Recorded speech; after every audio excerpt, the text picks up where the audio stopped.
Can you sing a little tune of that song? Olvidarte de un amor que no se va a acabar, estar con todo el mundo, na na na na na. Hello, everyone. Welcome to episode 65 of the Iga and Carlos Tennis Show. And we're coming to you right after qualifying is finished. The draw is the qualifiers and lucky loser spots. Everything has been filled in the draw. We obviously also had the mixed doubles event, this new edition of mixed doubles reimagined with the singles players and, very few doubles specialist teams. Certainly a lot of controversy talk around the whole event the last, 3-4 months. But now that we've actually seen it play out, we can offer some thoughts on it. Obviously we did have Iga getting to the final. She's now a mixed doubles finalist, if you want to call it that. So alongside Casper Ruud, they had great chemistry together. It was a successful event for them, certainly. But once again, it was won by the winners of last year, Irani and Vavasori. So but we can start in many different directions. But what do you think about the first year of the event as a whole? Yeah, I mean, you said that, now we saw it, now we watched it or something like that. I mean, who did, then that person did. I mean, I was obviously following the qualifying, I was following the challengers, I really did not care. But, it seems like a success. I think I even said it on one of the episodes earlier that I'm sure it's going to be a success in terms of commercially and everything. 100% it's going to be big, but it doesn't really solve the issues that I had with it. Like, it's not a Grand Slam, and I'm also not treating it in the sense that, Iga and Casper were Grand Slam finalists. No, they were finalists in an exhibition. And the same thing for the winners. I don't think they actually defended their title from last year. Although, of course, it is quite a story because they were painting themselves to be these representatives of the whole doubles community. And, that obviously added an extra element to it as well. Jack Draper called it an exhibition in a press conference, which I loved. And that, basically that's my take on the event. I think regardless, I wouldn't really be watching it. I just have tennis at the same time that I am much more interested in. From what I've read, from what I've heard from people, Iga was kind of carrying the team, which is also not that surprising to me, but quite an effort. I mean, obviously considering the Cincinnati final, she was playing, I think, less than 24 hours later, she was already playing in New York and still did that. So that's kind of maybe the biggest takeaway for Iga here. Yeah, I mean, literally got on the plane and landed at 2:30 a.m. and then played at 12.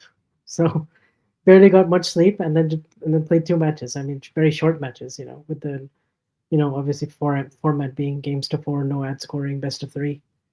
And I believe there were no deciding rubbers on the first day. So got in those two matches with Casper. Then they found themselves in the semis.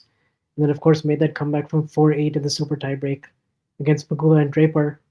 And then you had the final, which I think was more of a conventional match because of the, scoring being, traditional two of three sets. Of course, you had the 10-point tiebreak, kind of Laver's Cup style. But I think the added layer of the mixed doubles specialist versus the single stars, I think actually gave the competition a little bit more enthusiasm behind it.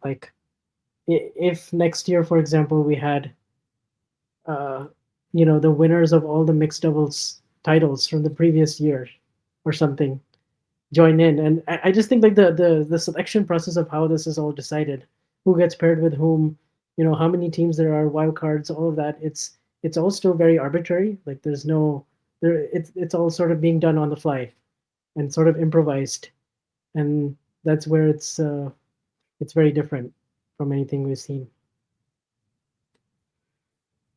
Yeah, honestly, not much of an opinion on that once more. I mean, just wasn't following So yeah, it too much. for me, it's I don't know if other majors will follow suit from this or they will. They probably will, I think. I mean, strictly money-wise, it's so much better, right? Yeah, and in terms of the fan attendance and all that, I think they got what they were going for, in terms of how successful it was at the end. So it's just the end of mixed doubles as we know it. If that happens, is it a big loss for tennis? I'm not sure. I mean, some obviously think it is. Definitely mixed doubles kind of served as a bit of a small cash prize money for the players that typically needed it a bit more than the players that are playing these exhibitions, or Yeah. like this format. So maybe from that angle, I think the previous mixed doubles format was a bit better. I mean, you could obviously also host both, but it's clear that the US Open wanted this to be the Grand Slam event. And if there was another one, and if you just call it an exhibition, I don't think they like backed up the idea as much. So I don't know. No idea how it would have worked out. There was a bit of like light controversy, I would say, in Poland as well, because we had Jan Zieliński, of course, the best Polish doubles player right now, who was not invited to play this event, even though he won 2 slams in mixed in 2024 with Suecia. They obviously wanted to play this, but they couldn't. And he made this Twitter post where it was a photo of Errani and Vavasori being the champions. And I'm going to read it out to you. It's doubles on top, statement made, Forza Italia.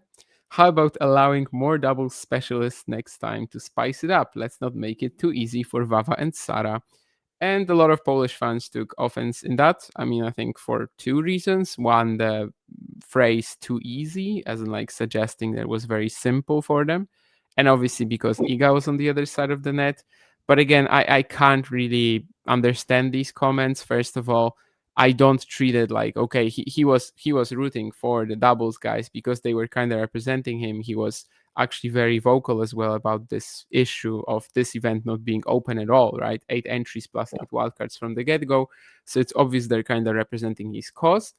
But it's also like still such an irrelevant title to me. I don't treat it as a Grand Slam. So the fact that he wasn't rooting for Iga, like, it's like as if he wasn't rooting for her in a practice set. Like that's kind of how I'm treating it. I think there's also a bit of a problem because the post is in English, and I think some of the Polish fans also didn't fully get the context of like what he means with the too easy and everything. That he's not saying that the pair of Errani Vavasori just demolished the competition, but kind of again trying to argue his case that there should be more mixed doubles/doubles, actual partners, actual players there.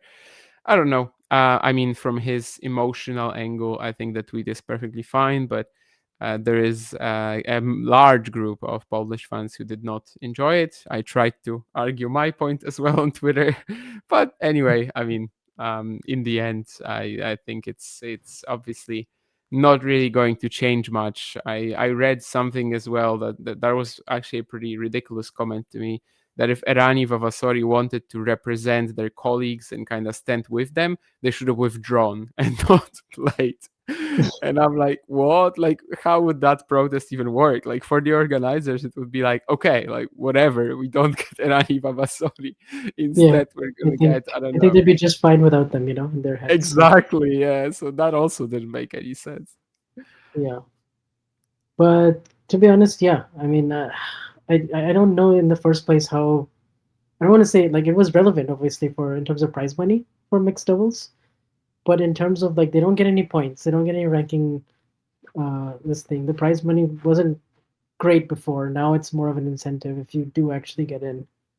But um, just Yeah, but like given how that it many only players happened, who played the previous mixed double slams get in, right? I yeah, mean, like 1 out of 16.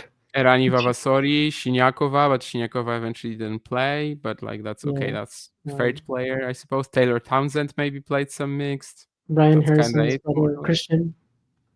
Oh, Christian Harrison eventually, but yeah, that's as Yeah, a that's as a sub. yeah. So I think it's the prize money for lower ranked for those who really needed it in terms of Yeah, like actually being able to survive on the tour. I think that's where the problem is. But as long as they're not touching regular doubles, that's good, right? So I suppose. Personally, I have a pretty harsh, actually not harsh, but I have a very like radical idea on doubles. So like we either scrap it altogether, and I would be fine with that because it's not bringing any money to the tour, or we just actually make an effort and promote it because right now it's just like a half measure. So we keep it going so that the players don't get angry, but we just don't care. We don't promote it. We don't do anything. And I think the tour should kind of like go either that way or that way. So I'm actually not the biggest like defender of doubles, let's say. But of course, my preferred version will be to try to promote it at least and see if maybe it will be bringing any money at some point. But yeah, I don't think that attempt was ever made.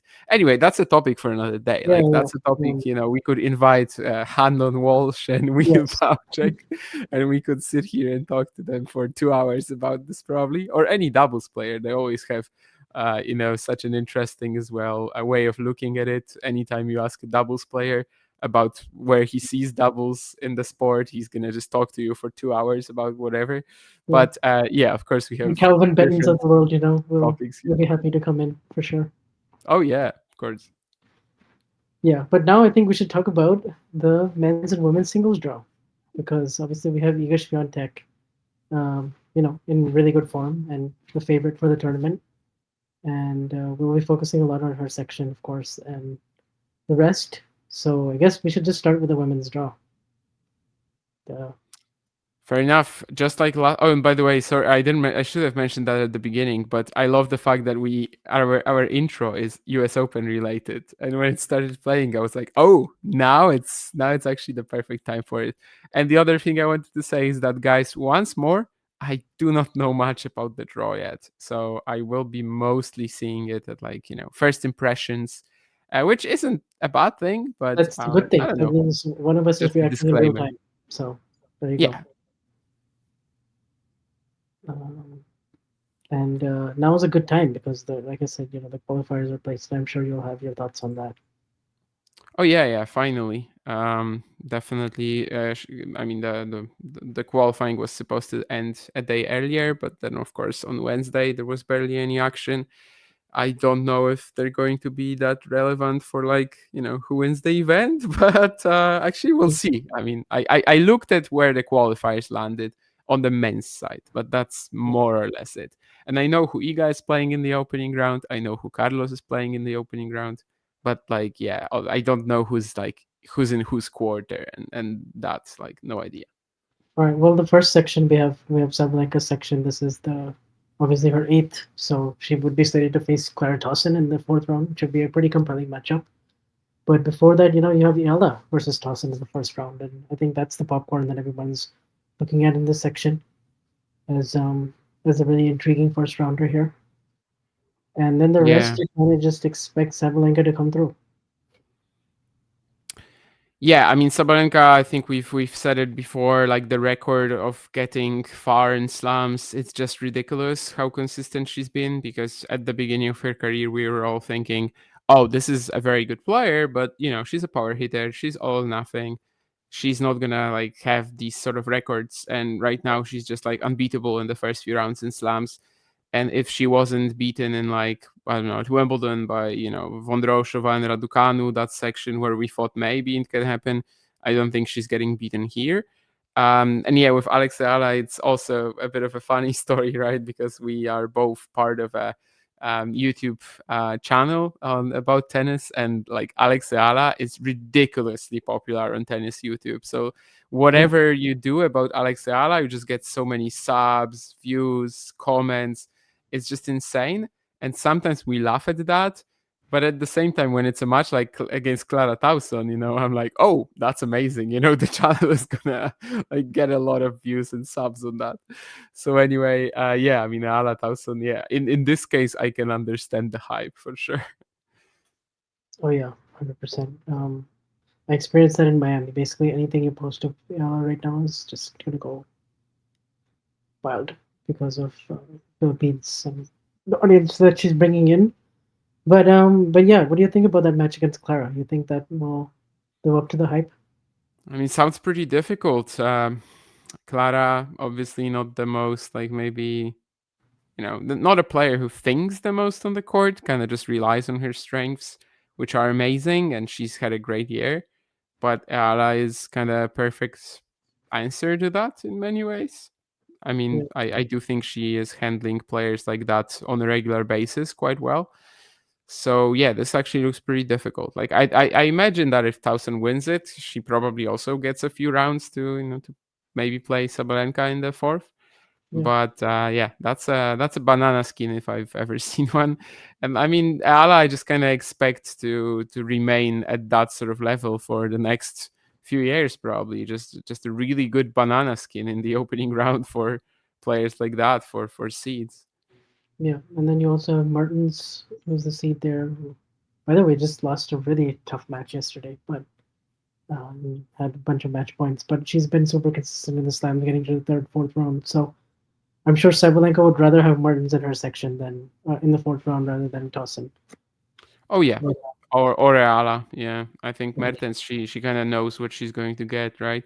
Rybakina is I think 5-0 or something like that against Mertens. I don't think it's quite like that for Sabalenka, but I imagine her record is pretty okay too. it's pretty awesome. It's like 8-2, 9-2, or something like that. Yeah, yeah, yeah.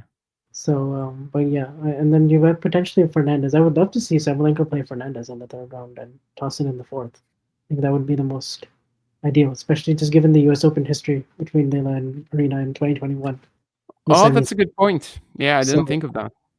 and of course, Layla has the title in DC.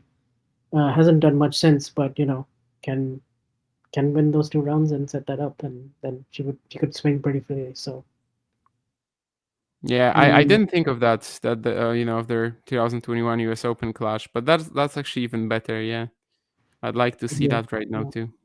And of course, then we have to talk about Rybakina, who's been in much better form now. Three semifinals in a row, losing to the eventual champion in all three, and just in general playing a lot better.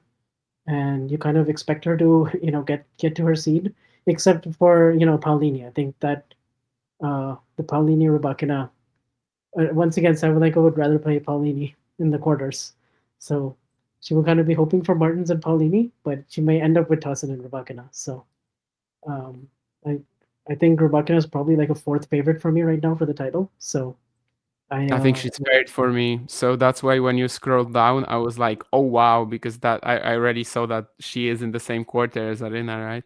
yeah. I mean, honestly, I would have put her third, but it's just the fact that she hasn't been past the third round here. But Yeah, that's neither here or there. So I think I'm kind of treating it as like just sample size issue, whatever. Like seemingly there's no reason. But at the same time, yeah, sure, there's been players who are good at the US Open, horrible at Australia and other way around. I don't know. Kevin Anderson maybe or Stefan Tsitsipas. But yeah, yeah. I mean, I do respect Rybakina extremely highly, of course. Right now, after this North American hardcourt season, 3 semis in a row, pretty good form. I don't think she's close to Sabalenka or Świątek in the like favorites list, but she can definitely be number 3 as we don't really have any other big contenders right now who are in form. yeah. And I would probably have her as the favorite over Paulini. If she's going to lose, then it's probably to Raducanu, right? Raducanu in the I third mean, round. before the fourth round, I mean. Yeah, yeah, that's kind of the one I was thinking. Raducanu in the third round is that's a banana skin. But there's also Eva Jovic. Maybe she's ready to do something against Paulini in the second round. So that's maybe one to watch. They did play in Vondrousova, Indian maybe? Wells, and that was like it was like 6-3 or 6-4 in the third for Jasmine. And Oh, really? I think this Jovic. Yeah, like I mean, I would definitely back Paulini, but I would just be interested to see because Jovic has been on the rise. Yeah, I haven't been watching her too much. I mean, I've watched the first few matches she played at Slams, but not like in the last 2 3 months really. So I don't know how she's progressing. Vondrousova could be a threat. Yeah, She's kind of always there as a potential contender, tricky player, but obviously health is a big problem. So I don't know about that. I mean, Rybakina is a better shot to get to the fourth round than Paolini for me. So yeah, I mean, I kind of have to stick with Rybakina as the quarterfinal pick, and then Arena Elena is just the form of the day really most of the time. Of yeah. course, in I, Cincinnati, it was very much Elena with the form of the day. yeah, like obviously you still have players like Kurumitova. I think Kurumitova and Jen is like a fun first round now because Of Yeah, I've the never four, watched Johnny's like, TN, but I mean, yeah. her record since turning pro is just like what 90-10 or something like that. Something Yeah, along those lines. I watched a little bit of her second round qualifying match, and she just has a really big forehand and moves Okay. great. And honestly, like I don't know, for me, she Second can round be that would have been against Faniska, right? yeah. Uh, and and and I saw she just dismantled Ito, which is not easy to do right now, just given how destructive she is. Um, so I would have loved to see Ito in this section. I think she's just like become such a fan favorite, but I'm sure we'll see her in the future. Vondrosova is also in this section, but basically, I would like to see a matchup between Paulini and Rybakina at the end. I just want to see the seeds hold up here, but probably there will be a chaos. Maybe one of them will lose. Yeah, I mean, I just think Rybakina probably gets through here. I'm not gonna say like at Wimbledon when I was picking her for the title.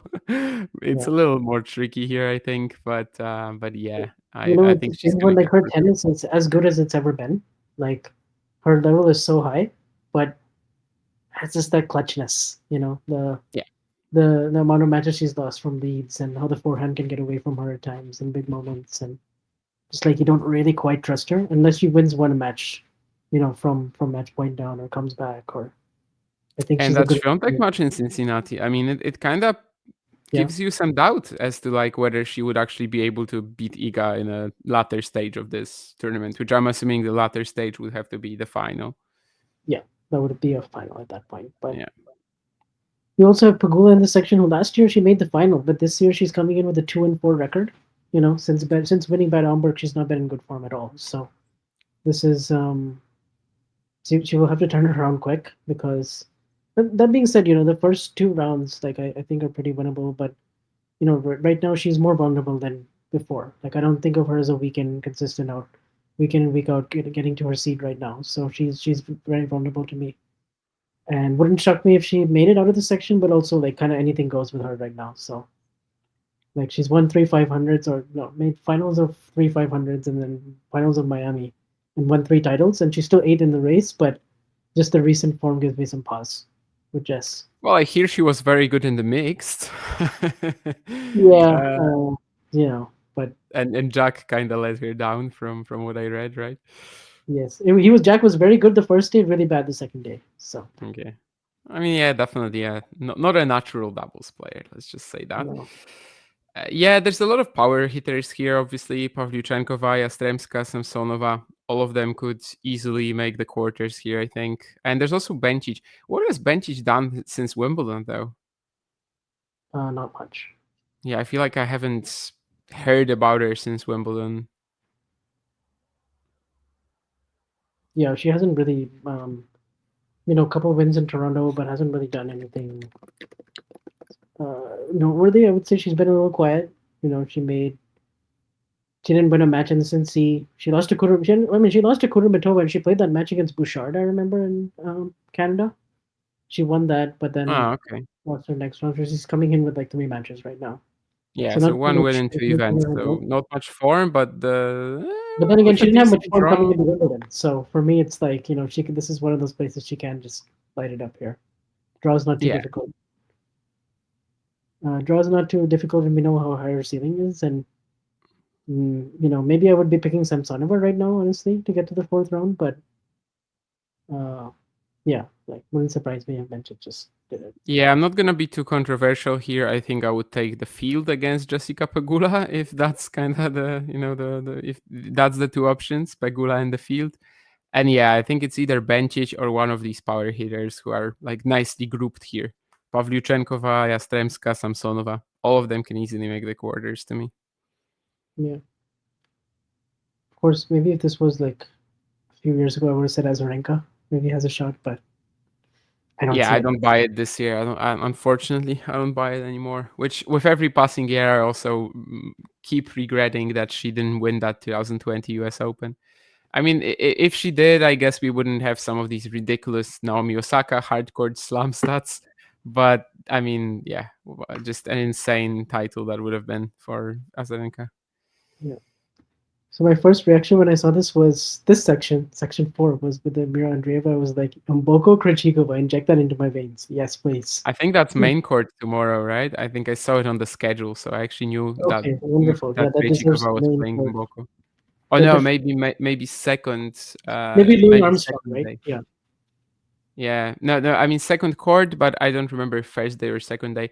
But yeah, anyway, that's another matchup that I knew. Krejcikov and Boko. Obviously, it's fascinating. Boko hasn't played since No. And Montreal, right? she injured her wrist in the Rybakina semifinals. So, Yeah. she's been trying to get that 100%. So she pulled out of Cincy, and Krejcikova hasn't been the healthiest of late, but she did get some form. She got a win over Svitolina and Cincy.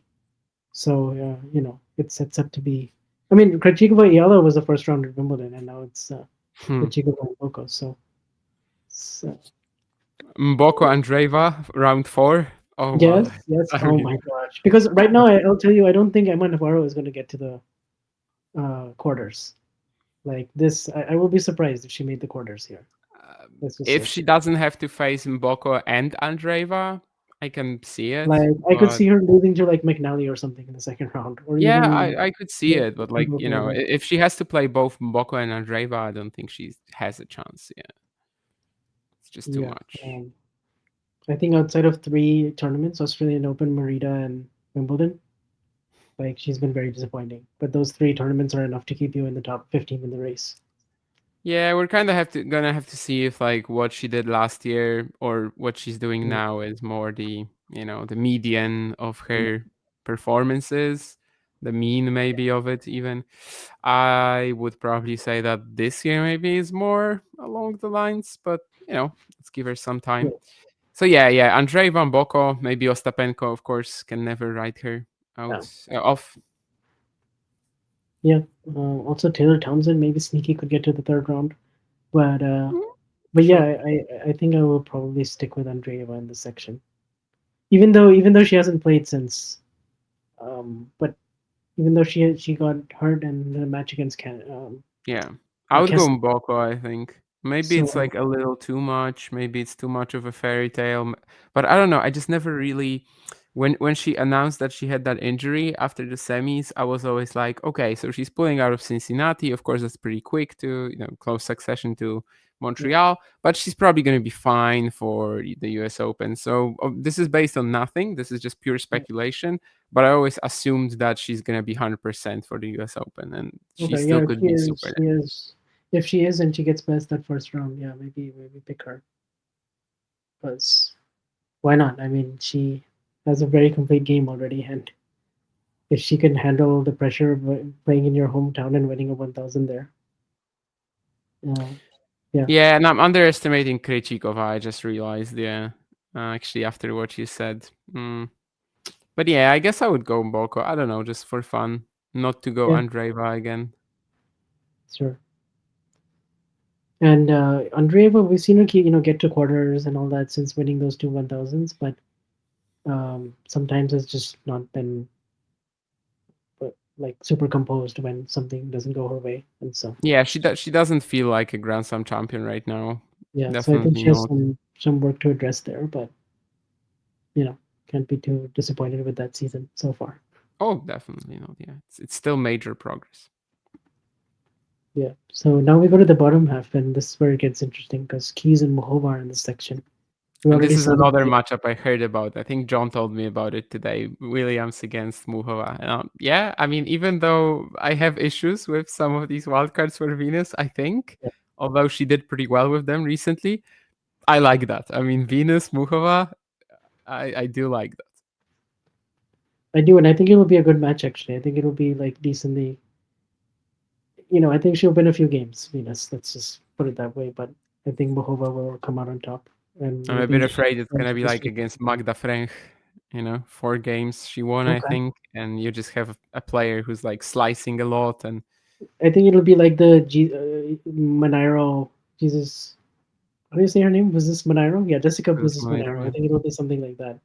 Just because Mohova can, yeah, sometimes be a little shaky in opening rounds. But and Venus can just serve big and maybe just show some of that what she did in the first round against Stearns. When Stearns was horrible in that match, but still, um, Yeah, it's good for the tournament. But full term Kostyuk is in this section. Keys, has been very clutch in terms of saving match points and winning. Like she's done that 4 times this year.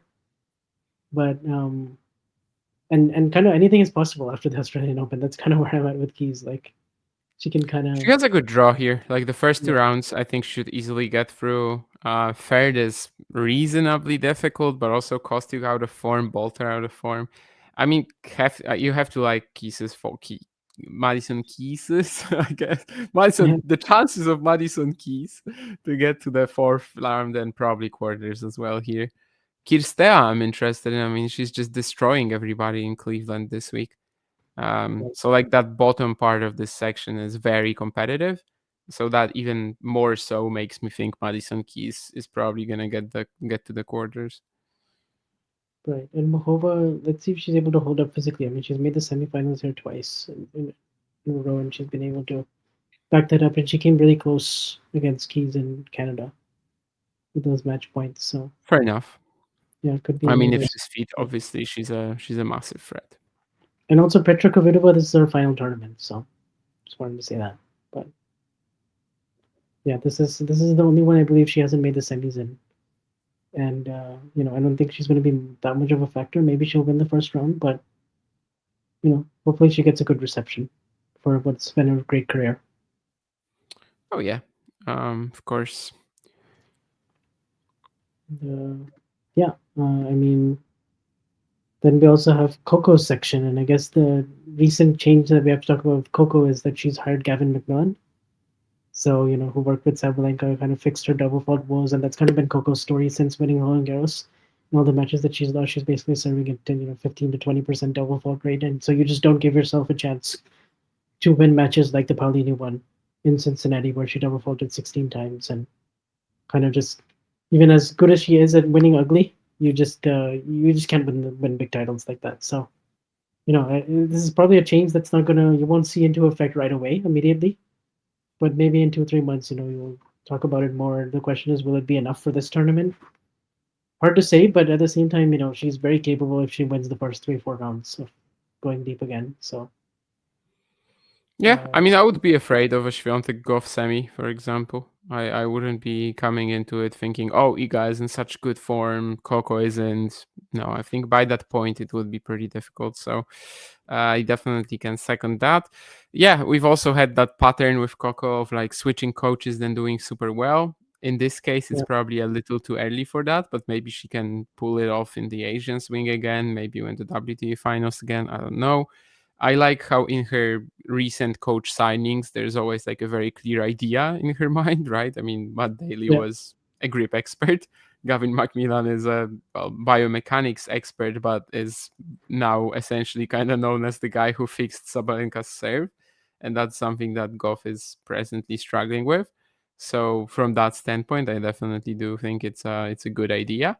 In terms of like how much he can actually give her for the US Open, we'll see. So yeah, it's tough to kind of know what to think about Coco right now. She's definitely more fragile than usual.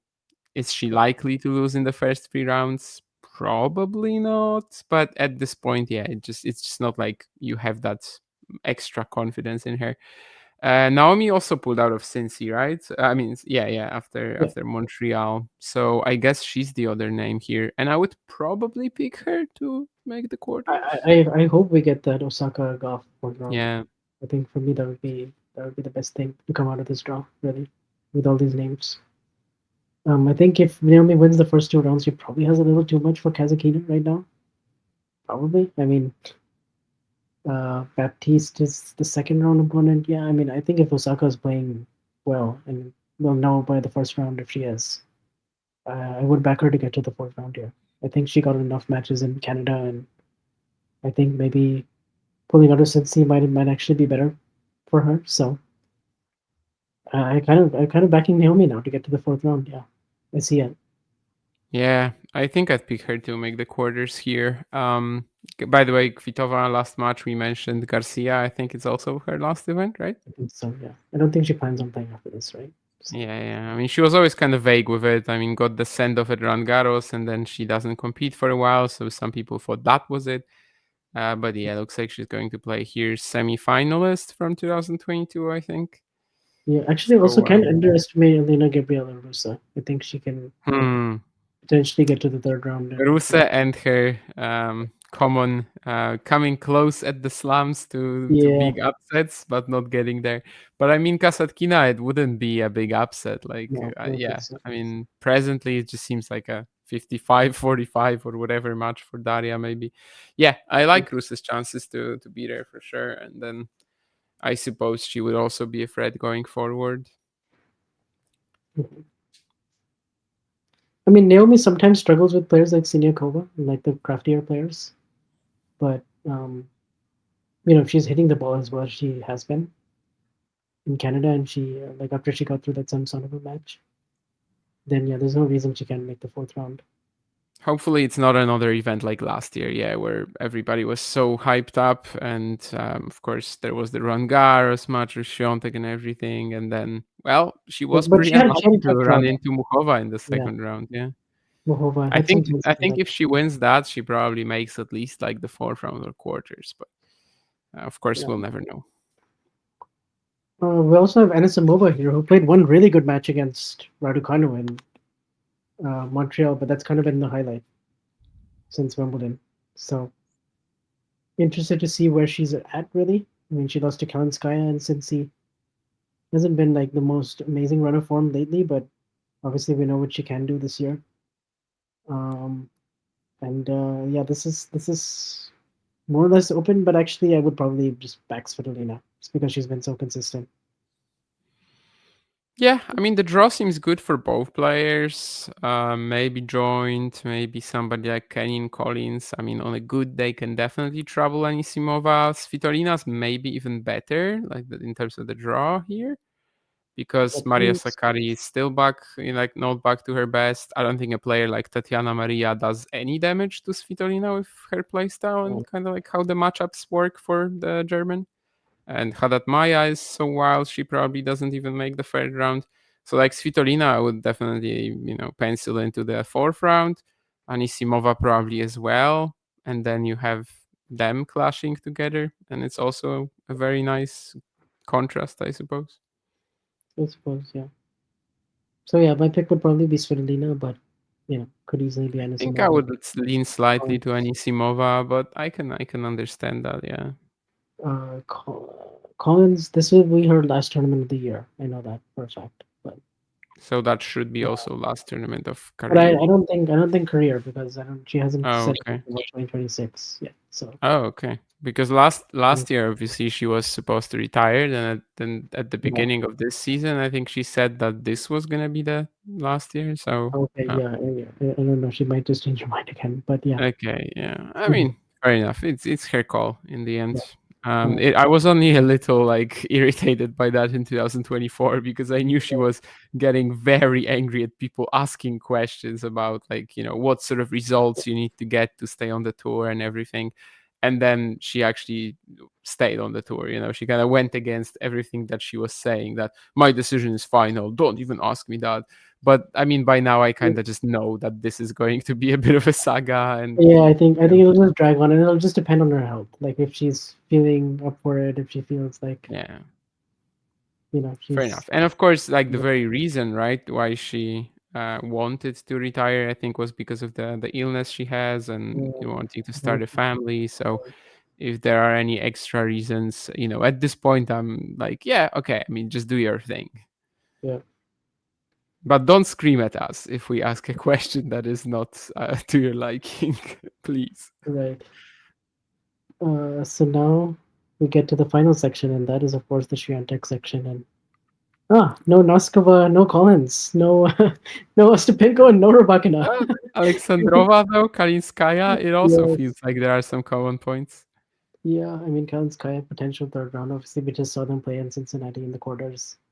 Alexandrova, of course, kind of famously hasn't been past the fourth round of a major, although she's such a good tour player and so dangerous that you obviously Well, at wouldn't want least to play her. fourth But round, because for a while it was famously has never been past the second round of a major. There was a time like that. yeah, wow, yeah, wow, that's like even more. Yeah, I mean, thank God she's at least made the fourth round. But Yeah. I mean, I can see what people meant when they said that the draw is pretty easy for Świątek because the first two rounds indeed look like she probably Yeah. won't lose, more than I five, think we'll six see some games bakery again. products in the first two rounds, probably. And then the third round Later? is what's Mm, you don't think so? I think I we'll mean, see at least one Kalinskaya, bakery. Alexandrova, Oh, I that mean in I the think. first two rounds. I said first two rounds, not Oh before. yeah. Oh no, the first two rounds, yeah, they Yeah, look pretty Arango obvious. and Lehman's Guzman, I think we'll see No, no, bakery. no. I mean, yeah, But she's not losing more than 5, 6 games probably. I yeah, mean, the truth is, at this point, I would back Świątek to reach the quarterfinals out of any section. yeah, yeah. I think she's just playing that well. But Kalinskaya, yeah, that'll be the first, like, okay, interesting first test. And then Alexandrova potentially, but it could also be Schneider. Could also be Bill Hyde. It could Yeah, also and I guess the conditions are slower than in CNC as well. Hmm. yeah. Yeah, that's not really gonna help Kalinskaya.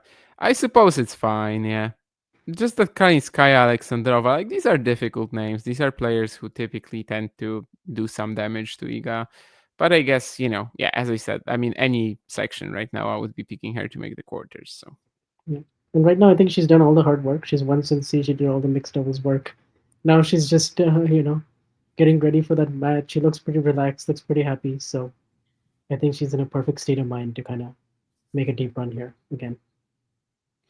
yeah, I mean, she definitely has become the main favorite after Cincinnati. We mentioned it just a few days ago because we're recording this episode, obviously. Yeah, just like what 3, 4 days later after our post Cincinnati double episode. And yeah, I just think that if she was going to be one of the pack after Wimbledon, you were going to think that okay, at the U.S. Open, she's definitely a contender.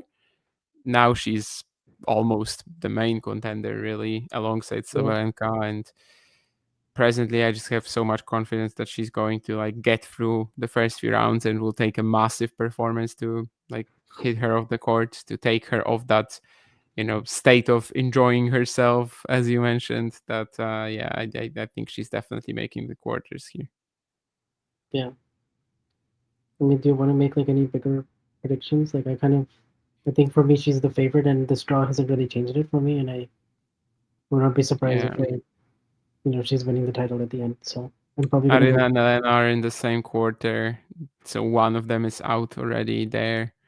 um Yeah, I mean, potentially Goff in the semifinals will also be interesting. Goff has won the last three. If Goff ends up getting there and starts playing better, but I still would probably back Ika right now because when she's playing like this, there's very few players that can stop her.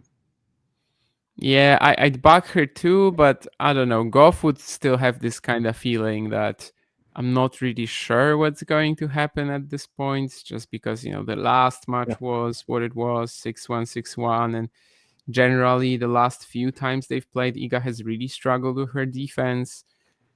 Uh, so, I mean, that's one that would definitely have me in some sort of state of uncertainty. But at the same time, Goff has to get there first.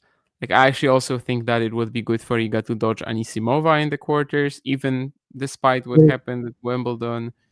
But yeah, I mean, she's the main favorite right now, and this draw indeed doesn't change it. In fact, it maybe even enlarges that perspective. yeah. No, I think another meeting with Coco would be very telling actually to see where Ika really is at. I mean, because of how the last three meetings have gone, and I feel like she's just in so much better headspace than she was in any of those three meetings. I mean, the first one she was just coming back right after her doping ban, and then the United Cup match was a better performance from her. But Yeah. Coco, that's maybe the best match I've ever seen Coco play from start to finish. And then Madrid, I think you can almost just rule out she was in a horrible state at the time. So Coco's first 5 matches of the season. I mean, I thought she was yeah. gonna finish number one. I thought she was going to win the Australian Open. I thought she was going to go on a run. Yeah,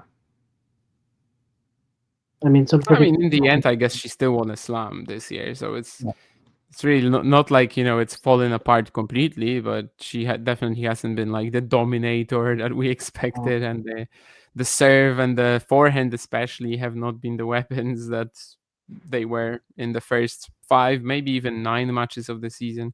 basically until she played Badosa. But yeah, I mean, certainly it would be a bit of a different attitude and mindset that Iga would be coming into that match with. But still, three losses in a row in a rivalry that once used to be extremely easy for her. Yeah. Well, now we can also talk about the men's because, well, I think we've spent enough time on Iga's side now. Yeah, I mean, we didn't really like get into any, who can make the semis and the likes, but I think we're pretty much clear on, Świątek just being the favorite to make the final, whatever, and then from the top probably either Sabalenka or Rybakina, really. Yep, and unlike the women, I mean, we really only see two people winning this tournament, and that's Sinner or Alcaraz. And I guess with Yannick, this is his eighth of the draw. And we see here actually the match that I am looking forward to if it happens is the proper end second round. I want to see how that goes because I do think there's a chance that could be competitive. Yeah, I mean, I've definitely said some stuff about Popyrin this season. Some of his patches were pretty horrible, but then recently, even though he's fallen off in the rankings, of course, he didn't defend that Montreal title, but still had runs in Toronto and Cincinnati. He's kind of in the best form of right now. He's playing his best tennis of the year. So just to have him as a second round opponent, it's not obvious. It's not easy. He's probably the most dangerous unseeded player, or one of the most at least. At the same time, Yannick has a super easy opener, and then after that, I'm just expecting him to be Yannick Sinner, which is a player who is basically unbeatable at the moment. On hard courts, of course, for a year now, he hasn't lost to anyone but Carlos in Beijing. I know he hasn't played as much hardcourt tennis maybe as he would have if he wasn't banned, but Yeah. still, it's an incredible record. To for somebody else but Carlos to beat him, it had to be Bublik on grass, and I think that also says a lot. You can kind of maybe more so make bets on like how many sets Sinner will lose here in this section rather than whether he will lose. Yeah, also go Marton Fucsovics right now. He's on a tear, and I've enjoyed watching him in Winston-Salem. But I genuinely actually probably would be. I mean, Shapovalov in the first round. Like, Shapovalov, like, is he actually going to hold seed here? Do you think he actually gets to the third round? Can he? I mean, obviously he can, but it's Shapovalov at the slams Yeah. this year. He hasn't been good at all. And yeah, I mean, Fucsovics, maybe I'd even like his chances a bit more if he wasn't. I think I was gonna say that. Yeah, like I know Yeah. it was a long time ago, but once he was up 2 sets to love one Sinner in Australia in 2023, and maybe he can just No, mix no, it no, up no. with a I slice. mean, that's not what I was going for, actually. I was just going to say that if he wasn't in Winston-Salem still making the Oh, okay. final, I would maybe like his chances against Chapo a bit more. I think he's just going to like completely go for that title there and then Yeah. arrive at the US Open and I don't know, just not be able to bring it. Yeah, I mean, Martin was 2 sets to love up on Yannick, but do you remember how the next 3 sets went? Yeah, it was over in a blink of an eye. But Vucevic, at least he got a walkover in the semis, so Yeah. at least he conserved some energy there. And yeah, if he comes in, maybe he can also just carry the confidence. So could go both ways. But at this point, I yeah, mean, yeah, but like even if he reaches the third round, it's an yeah, easy win for Yannick. yeah. Hopefully, he can equip himself well and make Yannick have to think a little bit, and hopefully it'll be a good match. But yeah, I think Sinner wins in straights still. And Bublik Cilic is the popcorn that everyone talks about here. I mean, Cilic hasn't played anything since Wimbledon, and so he's going to come in kind of cold, but at the same time knowing what he can do on this court. And also, Bublik is Bublik also is coming in getting cold. into here, yeah, like hot slash He's a clay. cold, right? I mean, He's a you clay can court really specialist argue now. both ways. He's a clay court specialist. So Yeah. And he said that like he basically didn't want to play Cincinnati. He just wanted to get some rest because he's done enough. Yeah, he has, and his form has been spectacular. I don't think there's gonna be as much pressure on him here as it was at Wimbledon, so maybe this will allow him to play a bit more freely. yeah, and I mean Tommy Paul maybe in the fourth round, but I see Tommy having a tough time here. Like he has to play Muller, potentially Borges in the second round. That's not going to be easy. And just I mean, also that give it should be easy if Tommy was in any kind of forms or even fitness, but he's not. So but he's not since RG. He's not been anywhere near yeah, his 100%. So, and I don't think he will be at all for the tournament. So, yeah. I just I don't think he's a threat right now. Like he can make the fourth round. Maybe he will, but that's like enough. It's not going to be the match that we sometimes would maybe think. Okay, yeah. I mean, Sinner could struggle for a bit here. I just don't think Tommy has it right now. mm, give me a peaking Marin Cilic in form in the fourth round. Hmm. But no, I think most likely it'll be like a Sonego or a. I famously underestimated Marin Cilic at Wimbledon. Don't want to make the same mistake here, but yeah, I don't think he's getting to the forefront. If he does, yeah, I would like to see. I would like to see it because you remember that match he played with Alcaraz in 2022. People never talk about that match. They always mention the other five setters. What about Cilic, which was up in the break in the fifth? Yeah, I mean, it was three consecutive five setters. Obviously, one of them is so much more famous than the others. Yeah, But yeah, Chilich was also a fun. but yeah, and then Draper also we haven't seen play since Wimbledon. So, but obviously he played the mixed, and you kind of expect him to come through with this draw. But Diallo in the third round maybe potentially could be tricky. Yeah, I like Diallo is Musetti in the tougher third round to get because to the third Musetti round is than not. Drag does. Yeah, like do you see Musetti holding seed here, or I kind of think someone else at this point, right? Hard courts. Well, we talked about it. I don't know if here, but somewhere anyway. But about the ATP race post Wimbledon and how some players are feel basically locked in. And Lorenzo, he's kind of the guy in danger because well, he's never been that good on hard. So he really needs to like keep the results going. And of course, there's also the injuries. And yeah, I just presently can't have too much faith in him.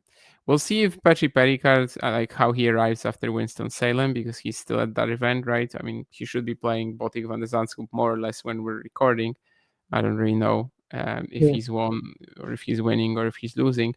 But yeah, that looks pretty difficult for Musetti already. yeah. I want to see Flavio Caboli in the fourth round. I want to see Caboli and Draper. But and I know Caboli lost to Atman. He was up a break in that third set in Cincinnati, and it was a very good finish from both. It was very entertaining. That third set finished in the third set tiebreak.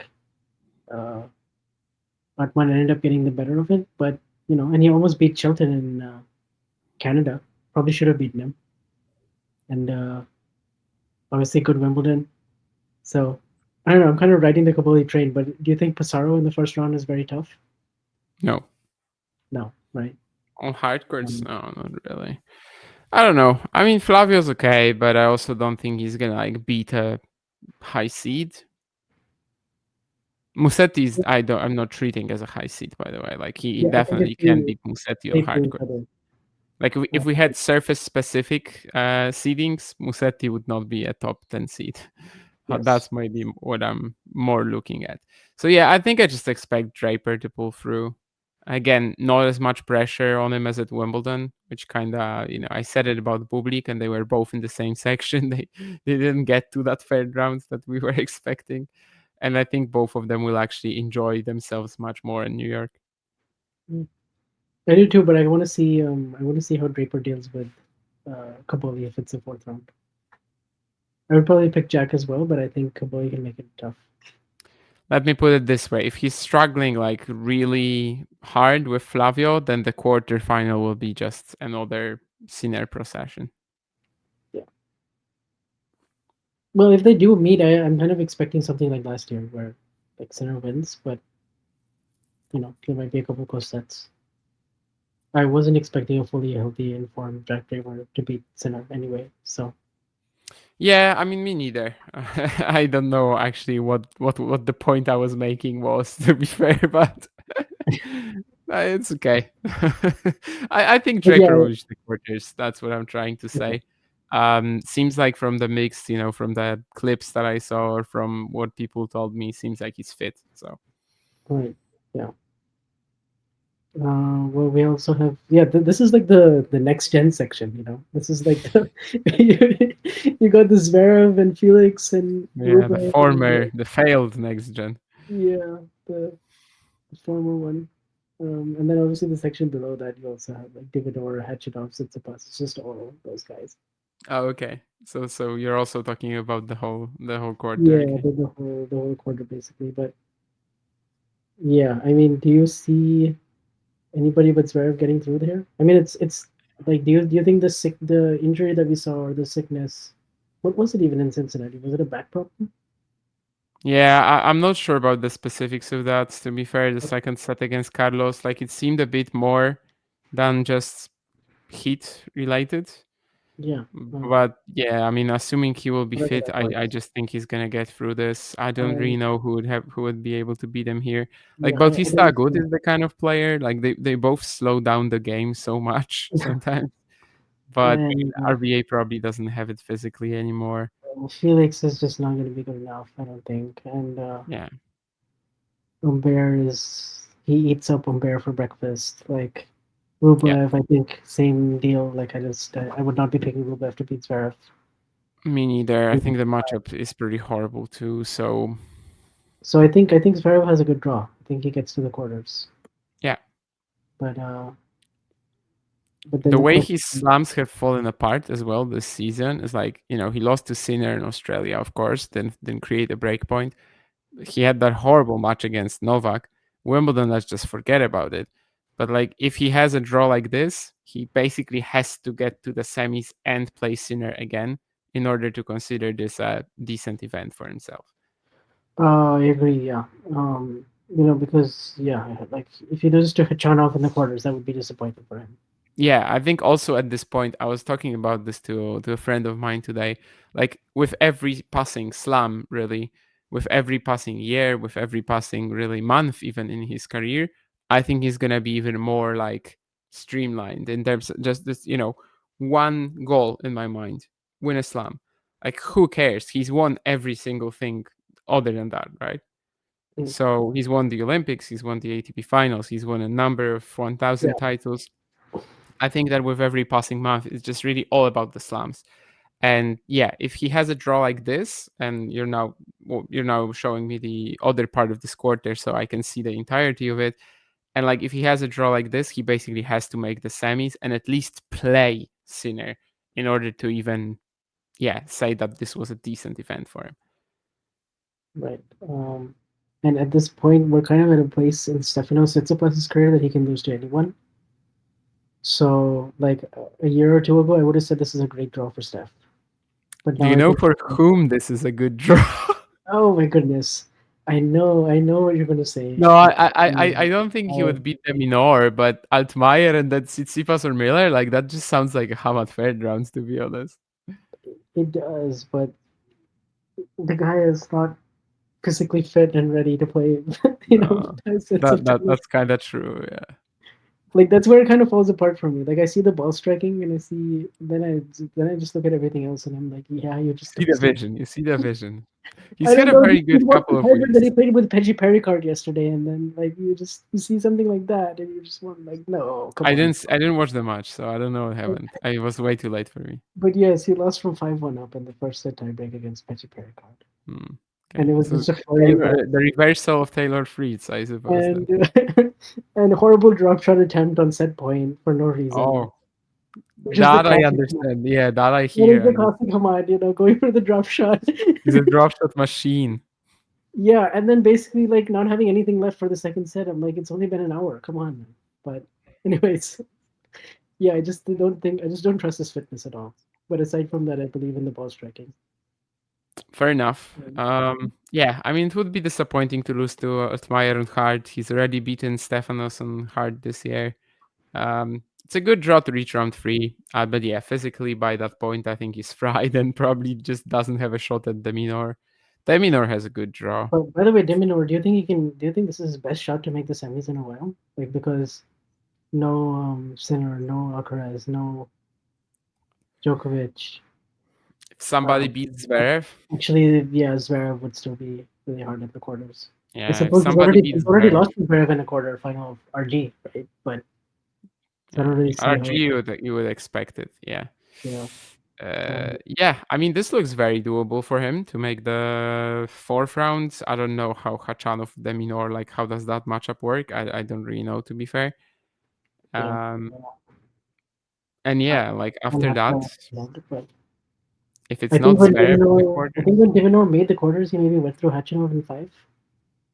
That would have been like the third round, maybe when he made I think the he made quarters the quarters twice, maybe.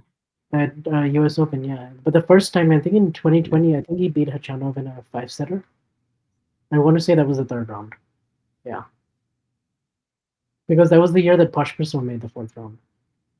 So I remember he beat Yeah, Hachanov he did beat Khachanov in five, indeed. in 5, and then he lost in the quarters to Team, Yeah. and that was not close. But yeah, um, so yeah, I kind of think similar thing again. I don't see him breaking the quarterfinal duck, but certainly better chance than having to draw center every time and then knowing the result. So Sure. um, I'd just pick Zverev to make the semis. No creativity here from me. I think I'd lean that as well. But it's not oftentimes that we can say Djokovic has had interesting sections, and I think this is one of them. Because this, I will actually be watching every single Djokovic match carefully, except maybe the second round. I kind of expecting to lose. Yeah, I was gonna ask. I mean, The first I round and the don't third know, man. round, and the fourth round, and everything after that. That's And the tough for third him. round, I also won't be watching. I don't see the point of Third it. round. I think if Korda can get there and he looks Yeah, reasonably yeah, healthy, I think he sure. can push Of Djokovic. course. Yeah, Sebastian Korda is going to beat Novak Djokovic. Yeah. No, I mean, I really, I think he can. I think he can push him. Yeah, I don't think so. But Lernertian indeed is an interesting opponent. I mean, Lerner just kind of, it feels like his opponents, it doesn't matter where they're ranked. They can be ranked 500 and they can be ranked 10th. Like, he's so matchup reliant that it's kind of more playstyle that matters than the ranking. And Yeah. you also have him, of course, beating Medvedev and Zverev this year already and just making their life a nightmare. I Who can't says wait to that see he this won't be first able one. to I do it can't wait. against Novak? I mean, maybe who says it? Like, maybe everybody who knows that Djokovic is way smarter than them and can actually attack and has a good serve. I don't know. Anyway, it's at least intriguing. It's It is. different. It's intriguing. What if it just becomes like the Brooksby match? 4 years ago. Yeah, Like I've heard takes about that, but and I know that Djokovic will want to really avoid that. He'll want to just play extreme first strike tennis, not getting into the long rallies, but like Lerner just drags you into them. He's so there are smart. two ways. There are two ways. Yeah, you can slow it down, or you can actually just try to blow him off the court. We actually haven't seen too many players blowing him off the court like this year. Who Yeah, I Nicolas think it's gonna Gary, be. and that's it. I think it's going to be like a Brooksby or Diminor this year at Wimbledon type match, where Yeah, I see it just I see Novak winning, but I think it's going to be at least 3 hours. I think yeah. Lerner will keep him out there for at least 3 hours. That's my prediction. I don't know if that means 3 sets, 4 sets, 5 sets, but I'm going to say 3 hour match at I least. agree with that. Yeah. And then yeah, I think then he probably rolls through in the second round versus Spider Piros, even though it's good to see Spider playing better again. But uh, third round, the Best only form of one I his would life. watch, the only one I 100%. would really be interested in is again like Seb Korda. Like I think he can take a set. I think he can make it interesting. Seb has never made the third round here, but if he's Yeah, healthy, I don't know. I just why can't not? get excited about the prospect of Korda playing Djokovic right now. Maybe if Korda has like an actual, season and is Yeah, healthy and then gets some form like January 2023 when they played a beautiful match in Adelaide. But I don't that's know. kind of Right what now, I I'm just, hoping. But yeah, huh? I'm kind of hoping. He also served for the second set against Djokovic in Miami, and then just played a bad game, but ended up losing in the tiebreak. So they only played twice. But I don't know. so, Yeah, and then and I then think Novak I'm is looking at probably Tiafoe in the fourth making the quarters. I mean, what can you really see here? Holger. round. Tiafoe in the fourth round. He's a Ah, different yeah, player. Tiafoe and his US Open magic. I forgot about Yes. that. I think that I would be guess. tougher for Djokovic than Runa at this point. Only I because don't know. Tiafoe, It just doesn't make any sense. Like every single year, it doesn't make sense that Tiafoe is so good at the US Open, and yet he is. So maybe you're right. it's just the crowd and the vibes and the energy. and Yeah, then he but plays off like of it, and he's just it super just doesn't motivated. make sense, every single Yeah, year I think no, he cannot do it this year. he has Just Michelle that Obama he's watching just not him. playing well He just enough. gets he just gets into it. He just peaks here. This Yeah, was made for him. I guess fine. Yeah, I'd rather see Djokovic Tiafoe, and it's just this one event where Yeah. I would rather see Djokovic Tiafoe than Djokovic Rune. He is a different player here. If there were rankings for just US Open only, he would not have to worry about dropping out of the top five. I'm telling you, he's just so good here. It doesn't make sense. It really doesn't. I watched in 2022. I I was like mean, blown if there away. were rankings I only don't for the even- US Open, then last year he would have been top 4. Yeah. Yeah, like every year he's just literally making quarters or better. It's crazy. If only he could bring that to other places, but he only brings it here, basically. So Fair enough. Yeah, I actually don't hate that. Djokovic Tiafoe fourth round actually looks like a cracker on second foot. yeah, and of course you have Taylor Fritz. This is also the Djokovic section. Do you see this just going to plan and Fritz getting there, or do you think like Menchik maybe in the fourth round is like tough? I cannot trust Menchik right now at slams. He's also facing Jari in the opener. He has Fonseca somewhere there. He has Mahac somewhere there. I mean, there's a lot of doubt as to who will actually even make the fourth round from that part of the draw. Yeah. What if it's just Jari again? Like he was in Wimbledon. I don't think it will be. Yeah. Probably more likely to happen on the natural surfaces, but Nakashima in the third round, sure. So I think I'd pick Fritz just by default. Like I Yeah, would it be feels like surprised. he kind of does the same things but better. Is this the time that he actually beats Djokovic if he plays in the quarters, or does he lose for the 11th time in a row? Do you think? Oh Jesus. Uh, You know, they maybe. had that match in Shanghai where he should have won the second set. Obviously, the ATP Finals match where it was two tie breaks, but he served for the second set, and someone screamed Yeah, like, he had "Oh!" this like very high. I remember this like +1 backhand into the net. Yeah. Yeah, and then obviously there's the 2021 match where he played an injured Djokovic, and then Yeah. The abdominal tear is pretty yeah. famous. Yeah. But aside from that, what is given those I odds and guess he would like his chances. I mean, best crack he's had. best crack he might ever get. Yeah, Yeah, if it's because probably like by now or next never. year Novak like might not be playing anymore. Who knows? So it's now or never for Taylor here. Really, It will feel like it, I think. yeah. If you can't beat him here, then no, there's no hope. But yeah, do you believe in Ben Shelton at this tournament? Do you think he can get to the quarters? And because I see it, I see him getting I to mean, the this quarters. quarter looks pretty awesome for him. Yeah.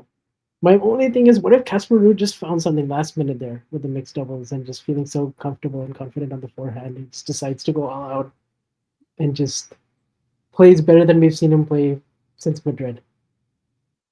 Okay. Yeah. Maybe. I mean, I don't know. First, he has to get to the fourth round. If they play, Shelton is the favorite. Yes. So So now he would be the favorite for sure. so yeah, I think this is an awesome section for Shelton. I don't really see where he loses here. Yeah. I'm not seeing it in the first three rounds at least. He's been so consistent at slams too. Mm-hmm. Has he ever played Mute? I don't know. Actually, I don't even know if Mate will get there, but yeah, it just feels like a Shelton quarterfinal right now, Yeah. going based on form and feel. And then the question is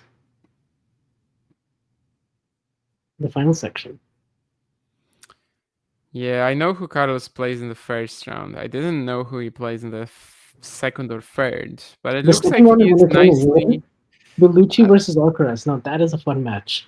no, but yeah, it's a fun match, but it's not a close match. I think there's some nice compensation here for Carlos because he got Opelka, and that sucks. Like that's one of the worst draws. That's His like third letting a round is very TM for easy Novak. though. His third round is cake. He Yeah, gets there. That's exactly. what So I'm there's thinking. some nice compensation for that, I think. Like his third round is like, for instance, Sinner has a tough second round. Alcaraz has a tough first round. You're kidding me, Medvedev Um, is playing Bonzi again. yeah, the same match as Wimbledon. Yeah. Oh wow! I had no idea.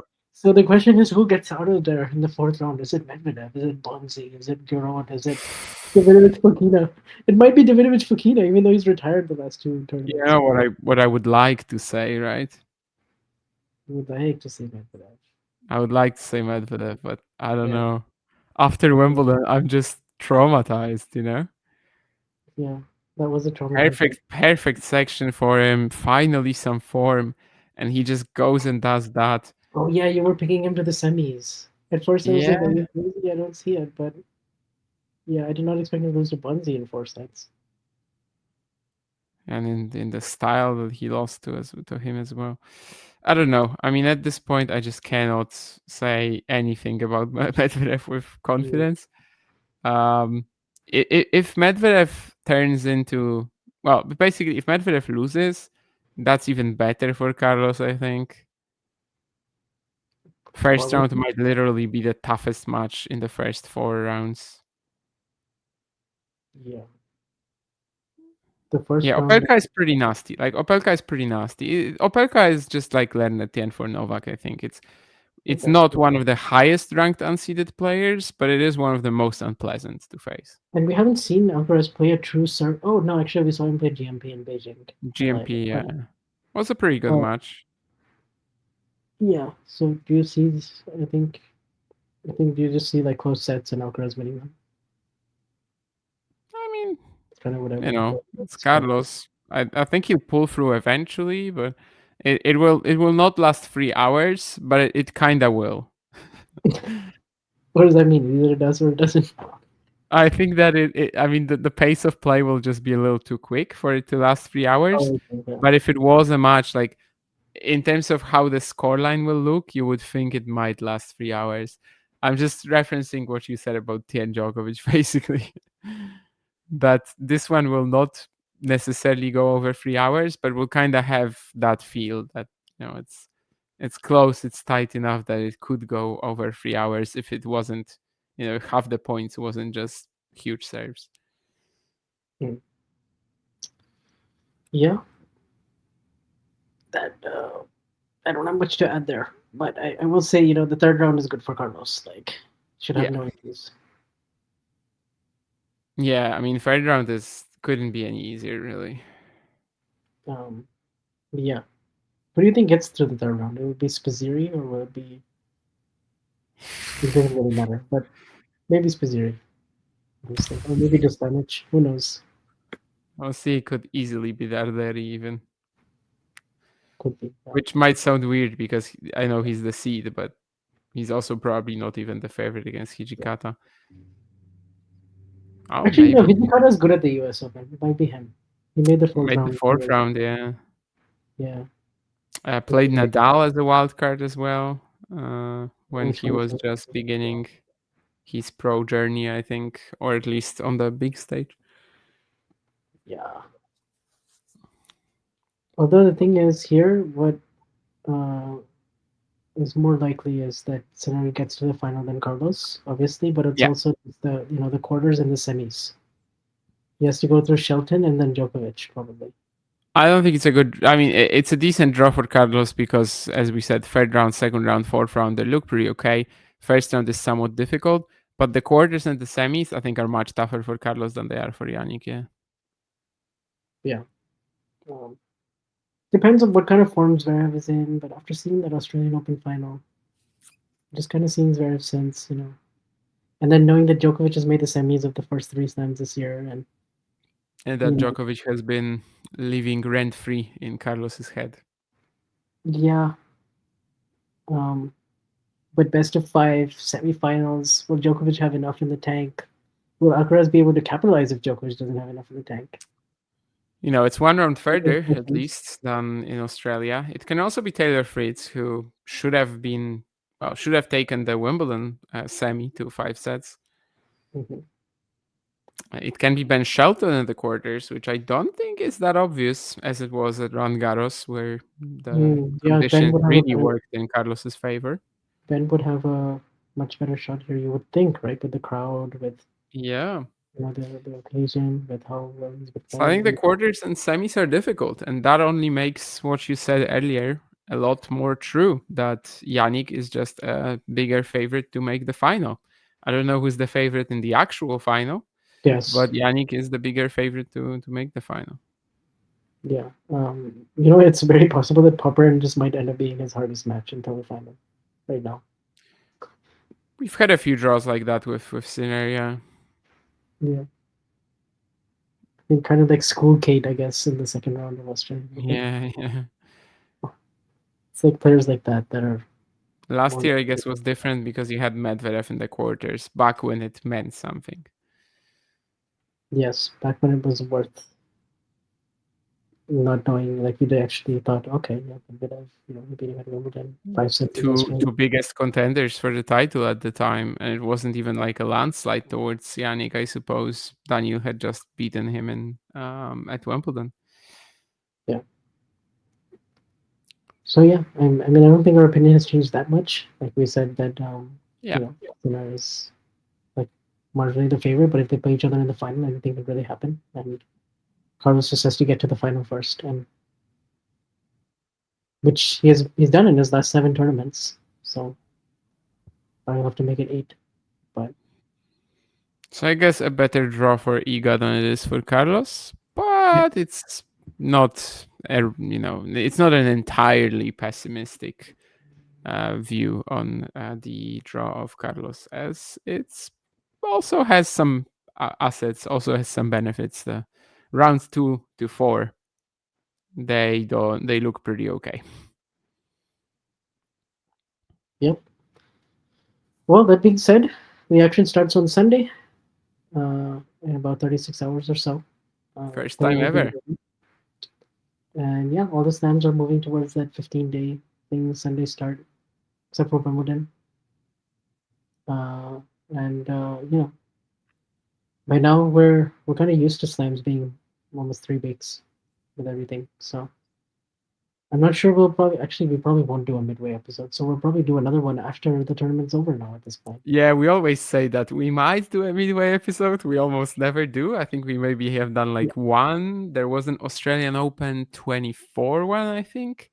Maybe like one more that I don't remember. But of course, it also depends on when they lose. Like if Yeah. Iga and Carlos somehow go out both in the third round, we would have to do an episode, I think, midway. But yeah, if they are staying in the tournament, I mean, I think by this point we can just be clear with, just be honest with our audience and say that we won't do a midway episode if Yeah, Carlos and definitely Iga will. are still in the tournament. If they We're keep busy winning, people. We have a lot to do, and yeah. well, yada yada yada. We make sure to cover everything, but we don't do this like a daily thing. Like we have other jobs, so I think that's fair. Yeah. So yeah, this is good fun, and I mean this week we got in 2 episodes, so that's more than we usually do.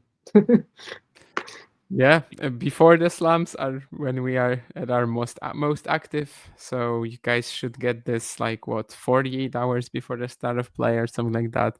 So hopefully you'll have enough time to listen to it. I am now familiar with the draw. I will be able to do the bracket on the toilet tomorrow. Yay! Yes. Yay. Okay. Well, on that bombshell, we will now end this show. And you guys know where to follow us all at Igor Carlos Tennis, at Davian Kust, at Punch2K on Twitter, and wherever you get your podcasts. Be sure to leave us a rating and review on Apple. Be sure to subscribe on YouTube, and we'll see you guys next time.